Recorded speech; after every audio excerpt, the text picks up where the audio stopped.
So is no trip, no trip the right way to go or the wrong way to go? Is it the right mentality to have when we're out here doing food delivery, or is it the wrong mentality that we should have when we're out here? My name is John McFall. I want to welcome you to the McFallRI channel, where I teach you how to make $25 to $30 an hour doing food delivery. In today's video, I want to talk about this video that I watched. It was Pedro DoorDash Santiago and Bentley Coop. They did a live stream a couple of nights ago. I only watched about the first 45 minutes of it, but they had a really good conversation, and I want to give a shout out to Pedro, because Pedro is becoming such a positive gig tuber out here, and I really appreciate your approach, and thank you for going that route. In this video, in this live stream that they did, they were kind of taking opposing sides to it. Pedro is of the mindset, everybody knows that Pedro is really strong about no tip, no trip, and Bentley's kind of the opposite of that, and he doesn't really believe in no tip, no trip. And what I found by watching this video and even the first 45 minutes of their conversation is they actually kind of agree. Bentley has a philosophy that you take a look at an order at face value, and if you like what the order says, you take it. If you don't, you don't. Bentley, his bottom order that he'll take is $5.75 in the video that they did, and if it's below that, he'll give it back. However, if there's not a tip on it when he gets done with it, then he doesn't have a problem with it. If you get value out of today's video, please like this video and subscribe to my channel. Pedro, on the other hand, he really pushes the no tip, no trip thing, and this is something he's very passionate about. He's been talking about it for a long time. However, in listening to his conversation with Bentley, his no tip, no trip is actually very similar to what Bentley says. And he kind of mentioned that he doesn't like to take no tip order. He gives them back. That's what Bentley does. The only thing that is really different in the way I understood that Pedro thinks is, if a customer doesn't tip at all, even if it's a decent amount of money that he gets paid, he still feels that customers should tip. And as far as I'm concerned, when it comes to no tips, I really don't put a whole lot of thought into it personally. I truly believe that we offer customers a service, and when we offer the service to the customers, they should give us a tip for doing it. I do believe that a lot of customers feel that maybe we get paid enough on these apps. I've talked to a lot of people in my comment section, and I truly believe that a lot of the customers feel like we get paid more by these apps than we actually do. So I think part of the reason that they don't tip us is because they think that we're being compensated, because they don't really understand how our pay works on the platform side. On top of this, a lot of customers don't tip because they just don't have the extra money, but they want the convenience. Bentley brought up a point about a mother that may be at work and she's got a couple of kids sitting at home and she wants to get them dinner without them having to cook, and maybe she doesn't have enough money, but she has Dash Pass, so she's able to afford a little bit, enough to get the meal, but she doesn't have the extra money to tip. And when she gets paid then a few days, she might tip the next time she orders, and this is completely understandable and reasonable. I completely agree with Bentley on this. But as far as an actual driver's point of view, when I'm out here doing food delivery, I want to talk to you about how I approach no tip, no trip. So me personally, when I go out and do food delivery, I don't look at the tips. I don't care about them. I do it similar to what Bentley explained, in that I have my set minimum. I will not take orders less than $5.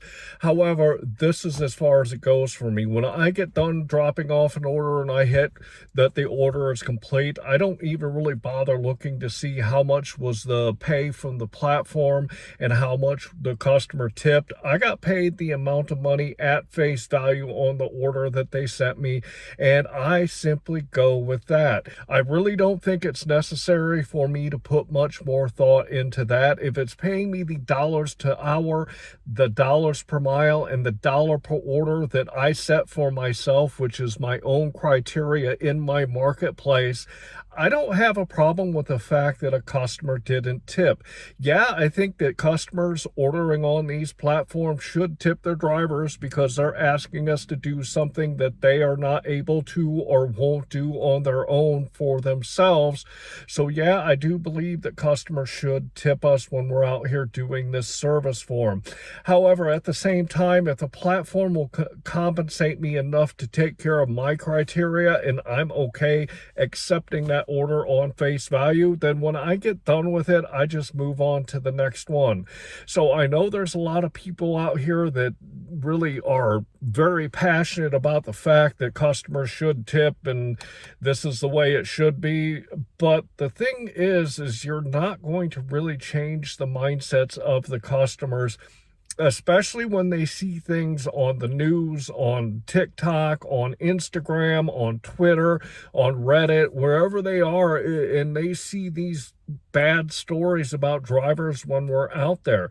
It's really been a thing to me personally where the platforms actually don't even interject or intervene in them, and they just allow the customers and the drivers to kind of go back and forth and butt heads about it, but they kind of just don't even do anything about it. Yeah, they do recommend a tip amount that they suggest to the customers, but beyond that, the platforms don't even think of saying anything either way when it comes to the tips on these platforms. They let us hash it out. So I guess my advice to you in this situation is this, is you're not going to really change the mindset of somebody that doesn't want to tip. This is just their mindset and the way that they are. So if you get orders sent to your phone that do not meet your criteria, hit that decline button. But if they do meet your criteria as far as the dollars to mile, the dollars to time, and the dollar per order, don't put much more thought into it. Don't stress yourself out over something that you can't control and that's something that's not going to change, because it is just the way it is. I guess the bottom line is there are only certain things that we can control when we're out there doing food delivery. And if we spend time worrying about and focusing on and getting frustrated over things that we can't control, it's going to do nothing but stress us out. Do you think when you drop off a no-tip order that the person that didn't tip and got their food is sitting there eating their dinner, kind of feeling bad because they didn't tip? Maybe some of them are, and maybe some of them do feel bad about not tipping, like that mom that just doesn't have the extra money at that one particular point, but on Friday when she gets paid, she'll leave a decent tip. But I think a majority of them that don't tip don't believe that they should tip. I don't think that these people get their orders and worry about the fact that they didn't tip us or not. The flip side to this is if I get a no-tip order, I'm likely to think that that order sits at the restaurant for a very long time and it's going to be cold when the customer receives it. If I took no-tip orders, I wouldn't even put them in my hot bag. So I guess it's kind of a balancing act. You got to take what you can control with what you can't control and just make the best of it when we go out there and focus on what we can control to make the experience of doing food delivery more positive for you. And that's kind of where the bottom line is for me. So if you got value out of today's video, please like this video and subscribe to my channel. One thing that I want to talk to you about before I go is my metric spreadsheet. If you want to know how well you're doing when you're out there doing food delivery and you want to improve where you are, it starts by keeping track of your numbers. I'm going to throw it up here on the screen real quick so y'all can check it out. If you look at the left-hand side, you'll see I always put my start time and my end time. This gives me the total time that I've worked. I also put in the miles. If you head to the right for each individual app, I put the dollars that I've made, the time that I worked, along with the number of deliveries. Head to the bottom and you'll see it calculates out what your average dollar per hour, dollar per mile, and your average per order. If you want to do best when you're out there doing food delivery, especially if you are out there multi-apping, grab this free download in my description and start keeping track of your numbers so you can see where you are. Also would like to say, if you want to learn how to do food delivery, get that $25 to $30 an hour, then go down into my food delivery playlist and check out the videos that I have in there, because there's a lot of good education. I just did a great 4-part series on multi-apping. You can check out the first video here that goes through the basics of multi-apping all the way up to the advanced stuff. Finally, I want to leave you with, I hope that you are out there getting the money that you and your family deserve. And with that, I want to say thanks.